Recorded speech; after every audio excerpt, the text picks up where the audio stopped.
Hello दोस्तों, स्वागत है आपका इंडियन ग्रोथ स्टडी। कैसे हैं आप लोग? उम्मीद करते हैं बहुत अच्छे होंगे।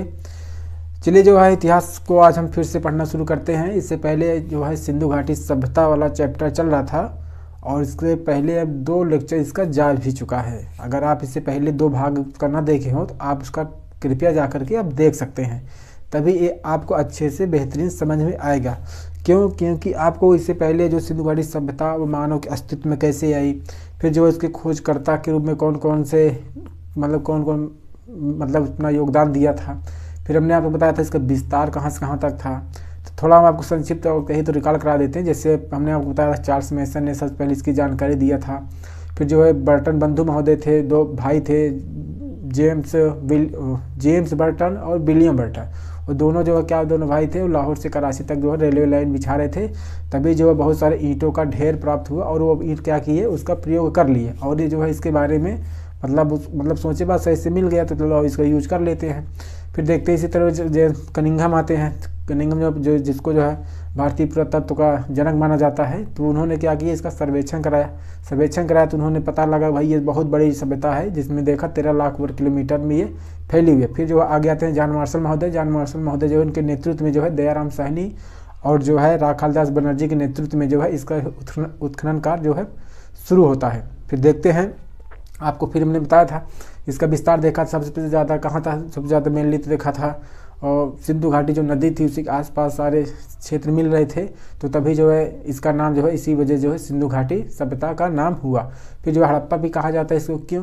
क्योंकि जो पहली बार जिसका उत्खनन कार्य किया गया था वो हड़प्पा स्थल का ही उत्खनन कार्य किया गया, इसलिए जो हड़प्पा सभ्यता कहते हैं। कि इसका जो बहुत ज़्यादा इसको सिंधु सरस्वती सभ्यता भी कहा जाता है। हालांकि ये सिर्फ इतिहासकारों के बीच में ये मतलब प्रचलन में रहा, आम जनमानस नहीं आ पाया था। फिर हमने देखा था इसका जो है सबसे ज़्यादा विस्तार जो है फिर भारत में था, लगभग 1000 स्थल यहाँ खोजे गए। फिर हमने देखा पाकिस्तान में लगभग 400 से ज़्यादा स्थल वहाँ खोजे गए। फिर अफगानिस्तान में मात्र 2 ही स्थल वहाँ पर थे। फिर हमने इसका विस्तार देखा, सबसे ऊपरी भाग मांडा था, कश्मीर, चिनाब नदी किनारे। फिर दक्षिण देखा था दाइमाबाद में था, वो महाराष्ट्र में था, प्रवरा नदी किनारे जो गोदावरी की सहायक नदी है। फिर हम देखते हैं सबसे पश्चिमी भाग में जो होता है सुदका गेंडोर होता है, और जो क्या कहते हैं वो बलूचिस्तान प्रांत में वर्तमान में पाकिस्तान में रीजन में पड़ता है। फिर हमने देखा सबसे पूर्वी भाग वो आलमगीरपुर था, वो वर्तमान समय में मेरठ में वो पड़ता है, उत्तर प्रदेश। ठीक है, ये तो आपको हम बता दिए थे, नामकरण वगैरह अच्छे से विस्तार वगैरह बता दिया था। कि हमने बताया था सिंधु घाटी सभ्यता पहली जो है ऐसी मतलब नगरीय सभ्यता थी पूरे मतलब भारतीय उपमहाद्वीप में। फिर हमने देखा था ये कैसे मिस्र और मेसोपोटामिया की सभ्यता से ये ज़्यादा विस्तृत सभ्यता थी, मतलब उससे 16 गुना ज़्यादा बड़ी सभ्यता थी। अरब में ऐसा माना जाता था कि ये मिस्र या सुमेरियन वाले लोगों ने ही इसकी सभ्यता का मतलब वही लोग आकर के इसका क्या कहते हैं विकास किए सिंधु घाटी सभ्यता। फिर हम जब उसका इतिहासकार जो सूक्ष्मता से जो है अध्ययन करते हैं तो देखते हैं नहीं भाई यहाँ की जो मोहरे हैं, लिपि हैं, भवन निर्माण बनावट वो सब एक दूसरे से अलग हैं। तो ये सब चीज़ को हमने आपको 2 वीडियो में बता दिया और आपको ब्रीफ जो है रिकॉल भी करा दिया। अब चलिए आप देखते हैं जो सिंधु घाटी सभ्यता से जो महत्वपूर्ण स्थल प्राप्त हुए हैं, हालांकि प्राप्त 1500 या 2000 के आसपास ही स्थल प्राप्त हुए, उसमें से सबको नहीं पढ़ना है, वही स्थलों को पढ़ना है जो एग्जाम के पर्सपेक्टिव से इम्पोर्टेंट है और जहाँ से अक्सर क्वेश्चन बनता है, उसी को हम ज़्यादा कवर कराएंगे, उसी को अब हम बताएंगे। इसको देखो बहुत सारे सोर्सेज से हमने इकट्ठा किया है और इस सब को जो है कंपाइलेशन जो है आपको हम एक ही जगह कर दे रहे हैं। अगर आप हम ये जानते हैं कि आपको ये जो लिखा है एक दिन में नहीं याद होगा, हमें भी नहीं याद होगा एक दिन में, किसी को एक दिन में नहीं याद होता है। अगर एक बात है, अगर आप इसको अच्छे से नोट डाउन कर लेंगे और आप इसको अगर मतलब 1 आध हफ्ते तक या 10 दिन तक अगर आप इसको जो 5 मिनट 2 मिनट भी अगर इसको रिवीजन करते रहेंगे तो आप जहाँ हफ्ते 10 दिन करेंगे तो ये आपको भी ये मतलब याद हो जाएगा और एग्जाम में जब भी आएगा तो आप इसको आसानी से टिक कर सकते हैं। ठीक है, चलिए देखते हैं सबसे पहले कौन कौन सा स्थल में क्या क्या प्राप्त हुआ है। तो सबसे पहले देखते हैं हड़प्पा के बारे में हमने बताया था। इसको हड़प्पा सभ्यता भी कहा जाता है क्योंकि सबसे पहले इसकी खोज हुई थी। तो देखते हैं जो हड़प्पा का जो मतलब खोज किए थे, देखिए क्या क्या लिखा। पहले यहाँ प्रमुख स्थल, फिर नदी, किस नदी किनारे पर पाया गया, इसके खोजकर्ता कौन थे और इसकी प्रमुख विशेषताएं। ठीक है, ये आपको इसे स्टार्टिंग बता दिया था कि ऐसे सब क्वेश्चन पूछता। ज़्यादातर जो वनडे एग्जाम में क्वेश्चन पूछता है ऐसे पूछता है कि दे देगा जो है जैसे लोथल दे देगा, पूछ लेगा किस राज्य में है, तो ये आप समझिए गुजरात में। जैसे कालीबंगा भी बिहार बीपीएससी जो टीआरई 3 हुआ था वो पूछा था कालीबंगा किस राज्य में है, सीधे जो पूछा था राजस्थान में। राखी गढ़ी ये बहुत बार क्वेश्चन पूछा गया, चनहुदड़ वगैरह ये सब आप जानते रहिए। और किस नदी किनारे है इसको भी आप मेंशन किए हैं, खोजकर्ता विशेषता तो यहाँ लिखे ही है। चलिए देखते हैं सब पहले जो है हड़प्पा। हड़प्पा में देखते हैं क्या इसकी महत्वपूर्ण विशेषता थी। तो हड़प्पा जैसे नाम से ही स्पष्ट है, हड़प्पा आपको बताए थे ये पाकिस्तान रीजन में पड़ता है, ठीक है। और किस नदी किनारे है ये, रावी नदी किनारे। इसका याद करने का थोड़ा आप मेथड समझिए, ट्रिक है। हड़प्पा, हड़प्पा, रा मतलब रा का मतलब प्रोनाउंसिएशन हो रहा है ना, तो इसलिए समझिए आप जो है हड़प्पा या रावी नदी किनारे है, ठीक है। हाथ से हड़प्पा रावी, ठीक है। अब आप सोचो इसके खोजकर्ता कौन है, दयाराम साहनी। अब आप इसका एक मेथड आप समझिए, अगर कोई किसी चीज़ को हड़प लेता है, जैसे डलहौजी जब आया था जो है भारत में, जब वो हड़प मतलब हर राज्यों को हड़प ले रहा था वो, मतलब ज़्यादातर राज्यों को अपने में विलय कर रहा था। दूसरी में जो है अवध के जो नवाब थे उनके भी राज्यों का विलय कर जब किया 1856 में, तो वहाँ के जो और जनता थी क्या उसके ऊपर दया कर दी है। क्या भाई कि दया के हमारा राजा मतलब इतना ज़्यादा उनके प्रति जो है मतलब क्या वफादार था, फिर भी जो उसने जो अवध का जो है इसने हड़प लिया, मतलब हड़प लिया तो उसके ऊपर दया आ गई। तो कहने मतलब है जब कोई चीज़ किसी का अगर हड़प लेता है तो क्या उसके ऊपर दया आ जाती है ना। इसलिए समझिए जो है हड़प्पा किस नदी किनारे है, रावी नदी किनारे। हड़प लिए तो दया आ गया, मतलब दयाराम साहनी मतलब इसका खोज करता है, ठीक है। ऐसे भी आप इसको समझ लीजिए, ठीक है। ये चीज़ हो गया। अब आप देखो जो किसी चीज़ को जो हड़पता है, कौन हड़पता है भाई, जो गरीब होता है, कमज़ोर होता है, मजबूर होता है, उसी का आदमी हड़प सकता है ना। मजबूत बलशाली जो है ताकतवर लोग हैं उनका थोड़ी ना कोई भी चीज़ ले सकता है, हड़प सकता है। तो वही कहने मतलब जो हड़प लिए ये जो स्थल है ये मतलब जो है गरीब वालों का स्थल था, मतलब गरीब बस्ती यहाँ थी, ठीक। मतलब ये निचला दुर्ग था, तो इसलिए आपको हम बता रहे हैं कि जो था ये निचला दुर्ग था, ये गरीब बस्तियाँ होती थी या जनसामान्य लोग यहाँ रहते थे। इसलिए जो इसकी विशेषता आपको देखेंगे तो जनसामान्य वालों से जुड़ी हुई विशेषता आपको यहाँ पर देखने को मिलेगी, ठीक है। तो देखते हैं सबसे पहले क्या है जनसामान्य में क्या है। जैसे है इसमें कुम्हार का चाक है, ठीक है, श्रमिक आवास है, ठीक है, माता देवी की मूर्तियाँ है, लकड़ी की ओखली है, फिर है लकड़ी का ताबूत भी है, फिर RS-37 कब्रिस्तान है, हाथी का कपाल है, स्वास्तिक चिन्ह है, और इसी में जो क्या कहते हैं क्या कहते हैं इसमें माता देवी की मूर्ति है, और इसमें चांदी का भी साक्ष्य प्राप्त हुआ है, ठीक है। इसे अब 2-3 बार पढ़ेंगे तो याद होगा। चलिए थोड़ा आपको हम मेथड से बताते हैं, ट्रिक से, ठीक है। सबसे पहले क्या बताइए, ये गरीबों की बस्ती थी। जब गरीबों की बस्ती थी तो क्या होगा, कुम्हार का चाक, भाई गरीब मध्यम जो लोग होते वही ये सब लोग करते हैं, चाक वगैरह बनाते थे पहले। और भाई जब ये हैं तो कैसे रहेंगे, श्रमिक आवास, ठीक है। तो क्या है, कुम्हार का चाक, श्रमिक, ठीक है। फिर आवास बनाएंगे तो श्रमिक आवास हो गया। फिर अन्नागार, अमीर हो या गरीब हो हर आदमी को जो अन्न की जरूरत पड़ेगी खाने पीने में इसको, ठीक है, खाने में, तो इसलिए अन्नागार भी यहाँ प्राप्त हुआ है। फिर देखते हैं माता देवी की मूर्ति, ठीक है। माता देवी मतलब गरीब अमीर हर आदमी जो है पूजा पाठ करता है, ठीक है, देवी देवताओं की, ये हो गया। फिर यहाँ से कांस्य दर्पण मिला है। कांस्य दर्पण का निसेंस है कि मतलब जो दर्पण जो शीशा होता था यहाँ पर प्राप्त हुआ है, ठीक। फिर देखने बाद आपको बताएं लकड़ी की ओखली। लकड़ी की ओखली मतलब क्या होता है, जिसमें धान वगैरह कूटा जाता है, वो चीज़ यहाँ पर है लकड़ी की ओखली, ठीक है। फिर लकड़ी का ताबूत। ताबूत भाई मतलब जो आदमी मर जाते हैं तो ताबूत में करके कहते हैं, जैसे लाला लाजपत राय जब साइमन कमीशन का विरोध कर रहे थे, जब सैंडर्स ने लाठी चार्ज किया था, उन्होंने नहीं कहा था कि मेरे पीठ पर पड़ी एक एक लाठी अंग्रेजों तुम्हारे ताबूत की आखिरी कील होगी। ताबूत मतलब जो क्रिश्चियन जब लोग मतलब मर जाते हैं, उनका देहावसान हो जाता है, तो उनको एक ताबूत में रख कर जो है मतलब उनको मतलब दफनाया जाता। तो वही कह रहे हैं ताबूत, लकड़ी की ताबूत वहाँ भी बना होता था, ठीक। फिर RS-37 जो क्या है, ये RS-37 आकार के जो है एक कब्रिस्तान है एक, ठीक है, यही समझिए कब्र है, ये हो गया। अब देखते हैं यहाँ जो है हाथी का कपाल मिला, हाथी का बहुत बड़ा खोपड़ा मिला है, ठीक है।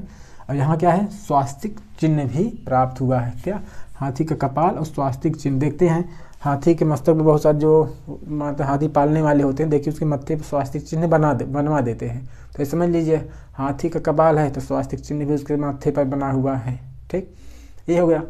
अब देखते हैं इसमें चांदी का भी ये लोग प्रयोग करते थे, ठीक है, ये आप जानती, मतलब हड़प्पा स्थल से जो है चांदी का भी साक्ष्य प्राप्त हुआ है, ठीक। अब देखते हैं यहाँ के जो लोग थे वो जो है शव को जो है क्या करते थे, दफनाते थे। क्या करते थे, शव को दफनाते। जैसे यहाँ लिखा भी है लकड़ी का ताबूत, भाई ताबूत होगा उसको दफनाएंगे तभी तो वो चीज़ होगा। इसलिए आप देखेंगे तो यहाँ आप लिख सकते हैं शव को दफनाते थे। क्या करते थे, शव को दफनाते थे। ठीक है, आप यहाँ जानते रहिए। ठीक, ये चीज़ हो गया, समझ में आया। अब देखते हैं आगे वाला, नेक्स्ट दूसरा देखते हैं मोहनजोदड़ो। क्या है, मोहनजोदड़ो। मोहनजोदड़ो पिक्चर भी आई है। ठीक है, अगर ना देखे हो तो देख लेंगे तो वहाँ से बहुत सारी आइडिया मिल जाएगी कि उस समय के लोग कैसे उनका जीवन यापन था, जो है कैसे वो उनकी मतलब सामाजिक ताना बाना उनका कैसे था, आपको बहुत सारा आइडिया मिल जाएगा। ठीक, मोहनजोदड़ो, देखो दड़ो नाम से जितना भी आपको मिलेगा स्थल वो पाकिस्तान में मिलेगा। जहाँ मोहनजोदड़ो हो गया, चनूदड़ो हो गया, ठीक है, सुतका गेंडोर हो गया, ये सब चीज़ कहाँ पर है, कोट दीजी वगैरह ये सब वहाँ पर है मोहनजोदड़ो पाकिस्तान रीजन में। ठीक है, तो मोहनजोदड़ो कहाँ पर है, पाकिस्तान में।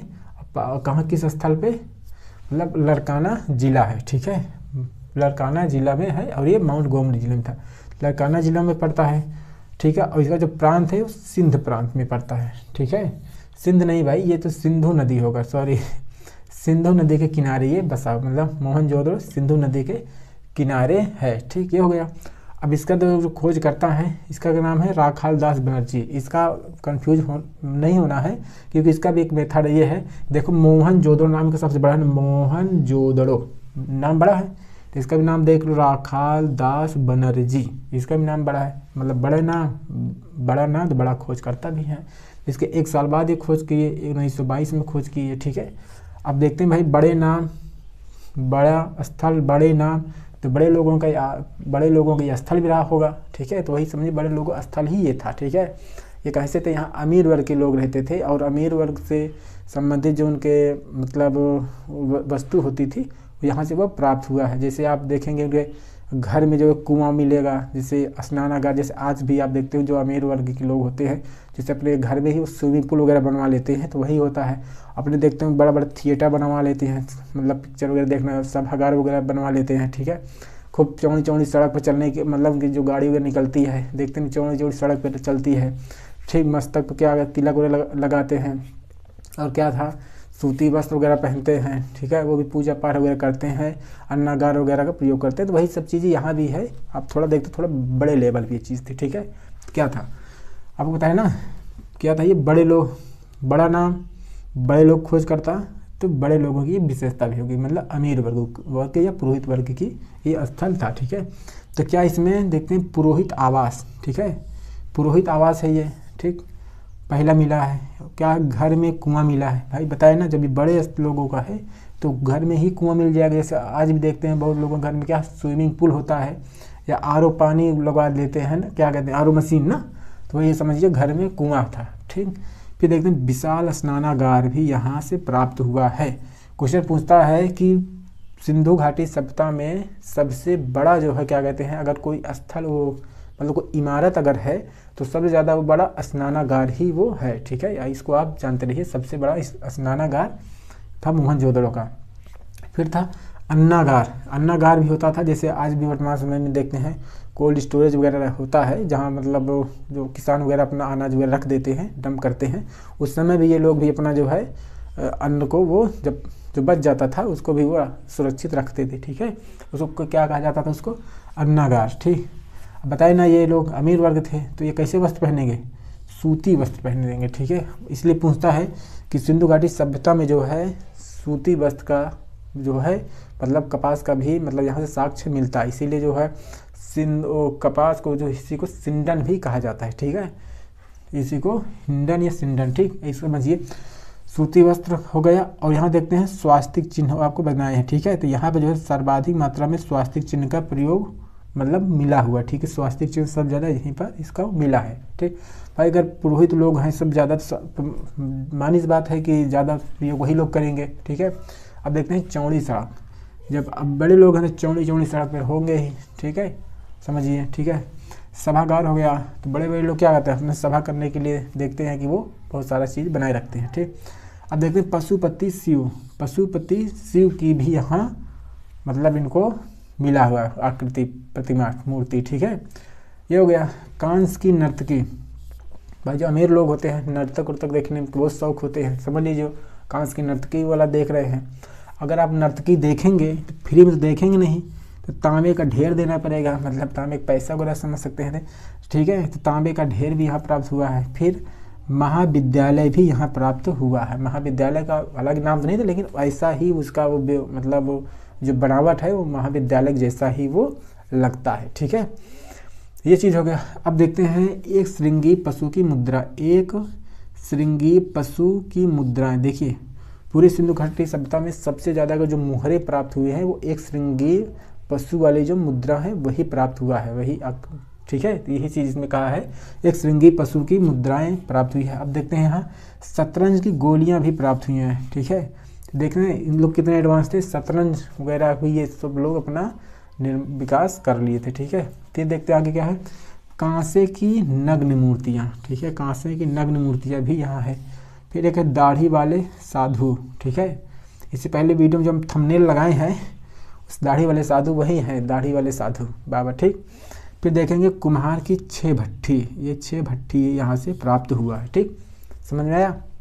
अगर आपको रिवीजन करना हो, सबसे अच्छा समझो, बड़े लोगों का ये था तो पुरोहित आवास मिला होगा, ठीक है, पुरोहित आवास मिलेगा, घर में कुआं मिलेगा, अन्नागार मिलेगा, स्नानागार मिलेगा, चौड़ी सड़क मिलेगा, सूती वस्त्र को भी प्रयोग करते थे।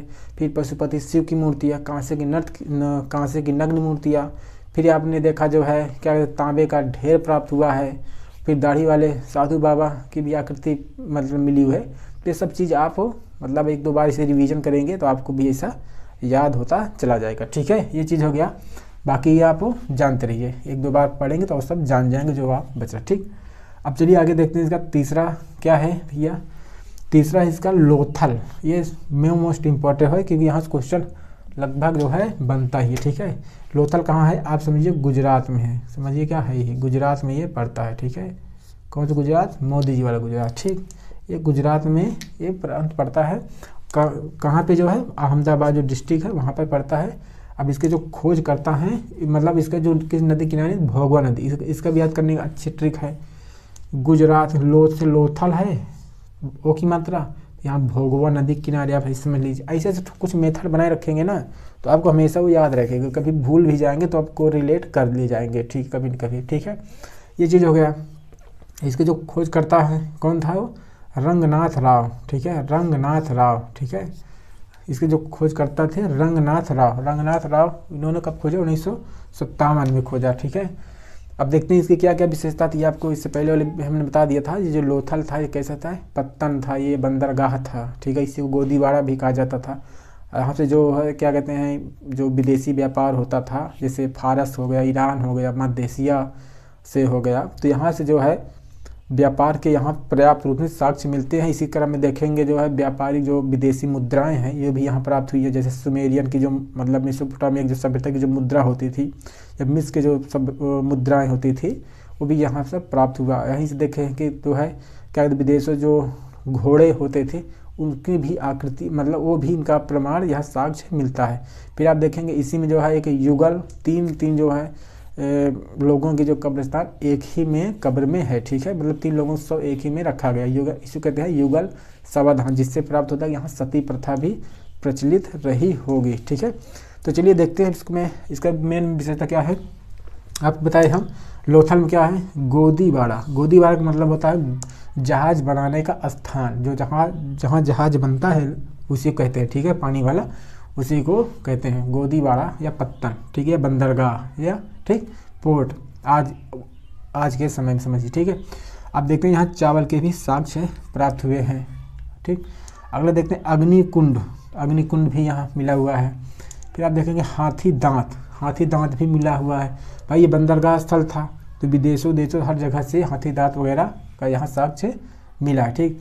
अब यहाँ देखें 3 युगल समाधियाँ, 3 युगल समाधियाँ, मतलब 3 लोगों की समाधियाँ हो मतलब यहाँ मिली है, जिसे ऐसा पता लगाता है कि यहाँ पे जो सती प्रथा का संकेत यहाँ मिलता है, ठीक है, ऐसा अनुमान लगाया जाता है इतिहासकारों के द्वारा।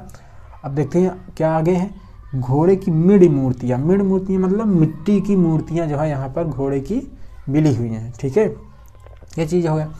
अब आपको बताएं फारस की मुद्रा, ठीक है, जो विदेश से व्यापार होते थे वहाँ से मुद्राएं प्राप्त हुई है। भाई जब कोई चीज़ अगर व्यापारिक स्थल है तो देश विदेशों से भी लोग आएंगे तो अपनी अपना क्या है मुद्राओं का वो मतलब करेंगे। हालांकि इस समय तो मुद्रा का उतना नहीं था, इस समय बार्टर सिस्टम होता है। बार्टर सिस्टम मतलब था वस्तु विनिमय, मतलब एक वस्तु से वस्तु का अदला बदली करते थे, ठीक है, इसी को कहा जाता है बार्टर सिस्टम। ठीक, अब देखते हैं जो है आगे क्या है, दरवाजे। हाँ, यहाँ जो दरवाजे होते थे वो मुख्य सड़क की ओर खुलते थे। क्यों?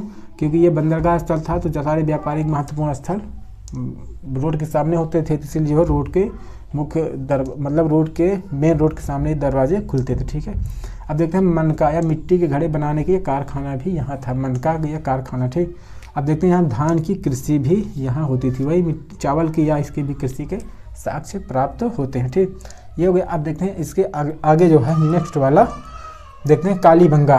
कालीबंगा जो है ये कहाँ पड़ता है, राजस्थान में। बीपीएससी टीआरई 3 में एग्जैक्ट यही क्वेश्चन पूछा था, कालीबंगा किस राज्य में पड़ता है। कन्फ्यूज हमेशा होता है कि हरियाणा में पड़ता है कि राजस्थान में पड़ता है, इसलिए आप कन्फ्यूज नहीं होना है, आप जानते रहिए कालीबंगा। कालीबंगा कहाँ है, राजस्थान में है।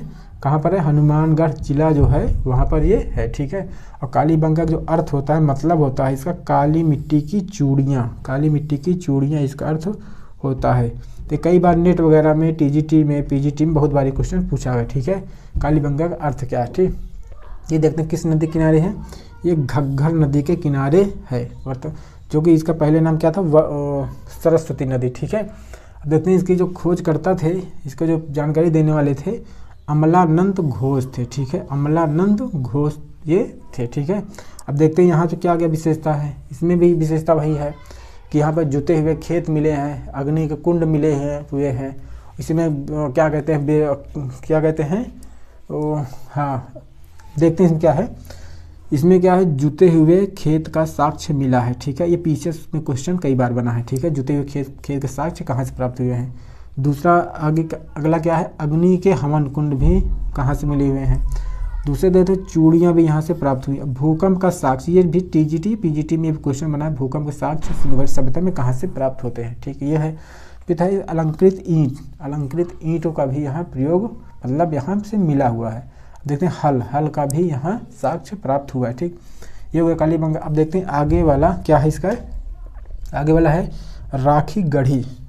ठीक है, राखी गढ़ी कहाँ है, ये हरियाणा में। कहाँ है, हरियाणा में पड़ता है और हिसार डिस्ट्रिक्ट में। ठीक है, ये भी बहुत बार क्वेश्चन पूछा है, सीधे पूछना कि राखी गढ़ी कहाँ से, तो रा से है तो समझिए कि हरियाणा में ये चीज़ है। ठीक है, अब देखते हैं इसका भी किस नदी किनारे है, ये भी घग्गर नदी के किनारे। ठीक है, इसका जो है क्या कहते हैं, जो खोजकर्ता थे इसके जो है वो खोजकर्ता जो है सूरजभान है। ठीक है, कौन है, सूरजभान इसके खोजकर्ता हैं। देखते हैं क्या इसका जो मेन विशेषता है। देखिए, इसको हमने पहले बताया था आपको कि भारत में स्थित क्या है, भारत में स्थित सबसे बड़ा स्थल कोई है तो वो जो है यही है राखी गढ़ी। ठीक है, यहाँ से ताम्र उपकरण मिले हैं। अब पूछे कि पूरे सिंधु घाटी सभ्यता का सबसे बड़ा स्थल कौन है, तो उसको आप जानते रहिए जो है हड़प्पा या उसी को मोहनजोदड़ो। ठीक है, हड़प्पा था। ठीक है, ये चीज़ हो गया।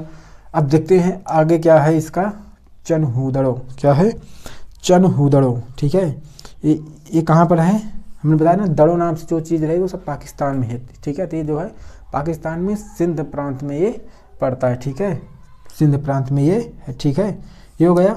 और इसमें जो है सिंधु नदी के ये किनारे पर बसा हुआ। ठीक है, अलग मैप में हमने थोड़ा उल्टा बता दिया था, जो चनहूदड़ो ऊपर होना चाहिए हमने उसको थोड़ा नीचे कर दिया था, तो उसको आप करेक्शन कर लीजिएगा।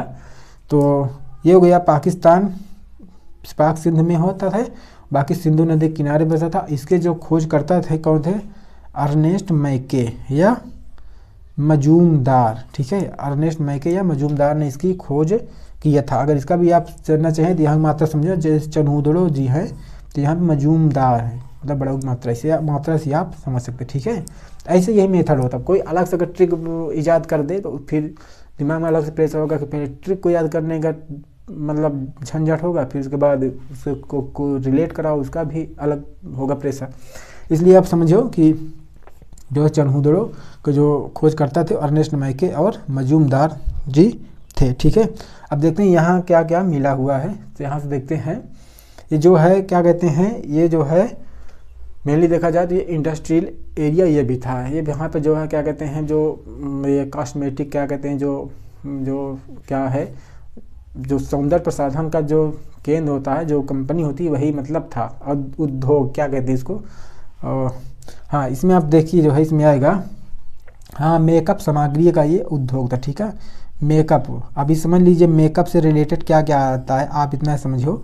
मेकअप में क्या आएगा आप लोग बताइए। मेकअप में हम नहाते हैं तो उसके बाद क्या करते हैं, शीशा देखते हैं ना, कंघा में कंघा से जो बाल बनाते हैं तो शीशा है, कंघा है, काजल है, लिपस्टिक है, गुड़िया है, मनका है, ठीक है। तो ये सारी चीज़ ऐसे यहाँ से प्राप्त हुए हैं, वही आप ये कहता है ये मेकअप की ये इंडस्ट्री था, ठीक है। तो अब यहाँ देखते पहले क्या है, मनका का कारखाना था, ठीक है। दूसरा क्या, कंघा, ठीक, लिपस्टिक, फिर शीशा, कंघा, 2 बार हो गया ये। अब देखते हैं गुड़िया, ठीक है। वैसे भी मेकअप करने में ज़्यादा ये गुड़िया उड़िया से ज़्यादा वो मतलब लगाव रखते हैं ज़्यादा, ठीक है। गुड़िया हो गया। अब देखते हैं मेकअप सामग्री, फिर अलंकृत ईंट, ठीक, वक्राकार ईंट, थोड़ा डिजाइन की भी ईंट थी, अगर जब ये था सौंदर्य वाली चीज़ तो थोड़ा ईंटें भी वैसे बना दिए। फिर देखे क्या, काजल, पाउडर, फिर मिट्टी की बैलगाड़ी का प्रतिरूप, ठीक है, मिट्टी की बैलगाड़ी का कॉपी था, ठीक है। अब देखते हैं क्या था, कांसे का खिलौना भी यहाँ था, ठीक, दवात, मुहर केंद्र, बिल्ली का पीछा करता हुआ कुत्ता, ये क्वेश्चन बहुत बार पूछा है इसलिए आप इसको इम्पोर्टेंट, बिल्ली का पीछा करता हुआ कुत्ता, ये क्वेश्चन पूछा हुआ है, ठीक है। ये चीज़ हो गया 5 मतलब 6 हो गया। अब देखते हैं अगला जो है बनावली। बनावली जो है कहाँ पर पड़ता है, ये बनावली हिसार या राजस्थान हरियाणा में ये पड़ता है। और इसके जो मेन विशेषता इसको देखते हैं, ये कहाँ पर था, ये सरस्वती के किनारे ये बसा हुआ था। इसके जो खोज करते थे रविंद्र सिंह थे, ठीक है। अब यहाँ पर देखते हैं क्या है, यहाँ पे जो है थोड़ा इसी नाम का ही बनावली था। यहाँ पर कोई बहुत खास इसकी बनावट वगैरह नहीं थी। इसके देखेंगे नालियों की कोई व्यवस्था नहीं थी, घर में ही सोख्ता बना हुआ था। जो इसके किले दुर्ग थे वो भी मतलब बहुत व्यवस्थित नहीं थे, ठीक है। यही सब देखते हैं इसमें क्या है, यहाँ क्या क्या प्राप्त हुआ है। अब देखिए सबसे पहले तो मिट्टी के यहाँ हल प्राप्त हुआ है, मिट्टी की मछली भी प्राप्त हुई है, हल्का टेराकोटा, टेराकोटा में ही मतलब मिट्टी, ठीक है, हल्का टेराकोटा हुआ। बंसी, बंसी मतलब तो मछली पकड़ने की जो कला बताया था हमने, मछली पकड़ने की जो तकनीकी था बंसी, उसी को या कटिया जो कहते हैं, ये लोग उसी से मतलब उसका भी साक्ष्य यहाँ मिला हुआ था, जिससे ये लोग क्या कहते हैं मछली पकड़ते थे, ठीक है। हमें बताया जल निकासी की व्यवस्था यहाँ नहीं थी, ठीक है, ये आप जानते रहिए। जल निकासी व्यवस्था नहीं होगी तो क्या करेंगे, सोख्ता बनाएंगे, ठीक है, घरों में कहीं ना कहीं सोख्ता बनाएंगे, सोख्ता बनाएंगे कहीं ना कहीं। और अगर जुगाड़ करेंगे नहीं हो पाएगा, जुगाड़ वाला व्यवस्था करेंगे तो लकड़ी की नालियाँ भी यहाँ से प्राप्त हुई है। ये क्वेश्चन पूछा हुआ है, लकड़ी की नालियाँ कहाँ से प्राप्त हुई है पीसीएस में। अब देखते हैं क्या है, जब अस्त व्यस्त है तो क्या होगा, सड़क भी वैसे ही होगी, सड़क टेढ़ी मेढ़ी है यहाँ सड़क, ठीक है। और प्रतिरक्षा दीवार के बाहर खाई है, मतलब जो लोग दुर्ग बनाते थे, पूरा घेरा बनाते थे, उसके जो है बाहर जो बड़ी मतलब खाई प्राप्त मतलब है यहाँ, ठीक है, प्राप्त हुआ है। तो अब देखते हैं अगला क्या है, रोपड़, क्या है, रोपड़, ठीक है। रोपड़ कहाँ पर है, ये रूपनगर में पंजाब में ये पड़ता है, ठीक है। अभी किस नदी किनारे बसा है, रोपड़ सतलज नदी के किनारे ये बसा हुआ। इसके जो खोजकर्ता थे कौन थे, यज्ञदत्त शर्मा, ठीक है, यज्ञदत्त शर्मा इसके खोजकर्ता थे। अब यहाँ देखते हैं इसकी कुछ विशेषता क्या था। यहाँ देखेंगे जो है तांबे कुल्हाड़ी मिली है, जिसे हमने देखा था कश्मीर में के बुर्ज होम में जो है गर्तावास मिला है, जहाँ जो है मानव के साथ उसके जो पालतू पशु थे, कुत्ते थे, उसको दफनाने का साक्ष्य मिला। ठीक उसी प्रकार से यहाँ पर भी वैसा ही साक्ष्य देखने को मिला हुआ, ठीक है। जैसे यहाँ क्या है, तांबे की कुल्हाड़ी मिली हुई है, ठीक, मानव के साथ पालतू जानवरों का भी शव यहाँ से मिला हुआ है, जैसा नवपाषाण काल में बुर्ज होम में जम्मू कश्मीर से मिला हुआ, ठीक है, ये चीज़ होगा। अब देखते आगे, यहाँ शंख की चूड़ी भी यहाँ से प्राप्त हुई है, ठीक, ये जानते रहिए शंख की चूड़ियाँ भी यहाँ से मिली है। क्या, रंगपुर, रंगपुर कहाँ है, गुजरात, कहाँ ये गुजरात में है, ठीक, गुजरात में कहाँ पर, अहमदाबाद डिस्ट्रिक्ट में पड़ता है, ठीक है। अब किसी खोजकर्ता कौन थे, सॉरी किस नदी किनारे थे, ये भादर नदी किनारे, ठीक है। इसका जो है रंगपुर भादर नदी के किनारे ये मतलब बसा था। ठीक है, इसके जो खोजकर्ता थे एस.आर. राव। कौन थे? एस.आर. राव इसकी खोज किए थे। यहाँ पर भी कुछ मेन भी बहुत विशेषताएं इसकी भी हैं, जैसे यहाँ पर धान की भूसी है, मतलब धान की भूसी है, ज्वार है, बाजरा है, तो ये सब चीज़ यहाँ पर मिली हुई है। पहले देखते हैं क्या है, धान की भूसी मिला हुआ है, ज्वार भी मिला हुआ है, बाजरा प्राप्त हुआ है, कच्ची ईंट के दुर्ग यहाँ से प्राप्त हुए। इसको आप जरूर देखिए, कच्ची ईंटों का दुर्ग कहाँ से मिला है? रंगपुर से मिला है। ठीक है, अब देखते हैं घोड़े की जो है मृण मूर्तियाँ, मतलब घोड़े की जो है मूर्तियाँ यहाँ भी प्राप्त हुई है। ठीक है, मिट्टी की मूर्तियाँ। अब देखते हैं पत्थर के फलक भी यहाँ मिला हुआ है। ठीक, अब देखते हैं लास्ट वाला जो इम्पोर्टेंट है, सुरकोटदा। सुरकोटदा कहाँ पर है? गुजरात कच्छ में ये पड़ता है। ठीक है, इसका जो मेन विशेषता है क्या है, ये जो सरस्वती के तट पर ये पड़ता है। इसके जो खोजकर्ता हैं वो क्या, कौन है? जगपति जोशी। ठीक, जगपति जोशी हैं। और इसके जो क्या कहते हैं, इसमें जो मेन विशेषता है वो क्या है, तो यहाँ पे कलश समाधान। ठीक है, कलश समाधान भी यहाँ से प्राप्त हुआ है। ये क्वेश्चन भी TGT 2021 में कि PGT में पूछा हुआ है। ठीक है, अब यहाँ क्या है, घोड़े की हड्डी भी यहाँ से प्राप्त हुई है। ये क्वेश्चन बहुत बार पूछा है कि घोड़े की जो साक्ष्य मिला है लोथल से भी मिलता है और सुरकोटदा से भी मिलता है। ठीक है, अब ऐसा क्यों मिलता है, हमने बताया, जैसे वो भी व्यापारिक स्थल था तो वैसे ये भी मतलब व्यापारिक स्थल ही था। ठीक है, अब यहाँ से क्या मिला है? तराजू। ठीक है, तराजू सामान्यतः इनका देखा जाता है सिंधु घाटी सभ्यता के लोग जो होते थे, इनके जो तराजू को जो बाट होता था, जो किलो होता था मापने वाला जो भार का, वो जो है 16-16 किलो के रेशियो में होता था। जैसे 16 किलो का बाट होगा, फिर 32 किलो, फिर 64 किलो, मतलब इसी रेशियो में वो बढ़ता जाता था। ठीक है, तो यही कहने मतलब है जो तराजू भी यहाँ मिला हुआ है। अब देखते हैं तांबे की कुल्हाड़ी भी यहाँ से प्राप्त हुई है। ठीक है, कहाँ से? सुरकोटदा से। फिर देखते हैं मिट्टी की चूड़ी, मिट्टी की चूड़ी भी यहाँ से मिला हुआ है। फिर राख से भरा बर्तन, राख से भरा बर्तन ये मिला हुआ है। अब एक नदी तटीय व्यापारिक चौकी, ये क्वेश्चन जो है इम्पोर्टेंट है, अभी तक शायद बना नहीं है क्वेश्चन, ये बन सकता है कि सिंधु घाटी सभ्यता का वो स्थल बताइए जो नदी तटीय था, मतलब नदी तटीय व्यापारिक स्थल था, तो चौकी थी, तो इसको आप जानिए। ये इतना सिंधु घाटी सभ्यता का इतना इम्पोर्टेंट स्थल जो थे, और जो वहाँ से मतलब जो पूछे जाने वाली जो सामग्री है वो चीज़ आपको हमने बता दिया। ठीक है, अब देखते हैं इसका जो है सभ्यता का पतन कैसे होता है, ताकि बहुत सारे विद्वानों ने अपने मत दिए हैं, उसी को देखते हैं सबसे ज़्यादा कौन कौन क्या दिए हैं जो इम्पोर्टेंट है। तो पहले मत देते हैं सिंधु घाटी सभ्यता के पतन का, जो बताते हैं मैके। ठीक है, मैके और जॉन मार्शल वही जिनके नेतृत्व में ये सब हुआ था, उत्खनन कार्य शुरू हुआ था। ठीक है, तो ये क्या बोलते हैं, बाढ़ मतलब आया था। ठीक है, इस बाढ़ को सबसे ज़्यादा प्रामाणिक रूप से माना भी जाता है, और जब आप मोहनजोदड़ो पिक्चर देखेंगे मूवी, तो उसमें भी यही चीज़ दिखाया गया है।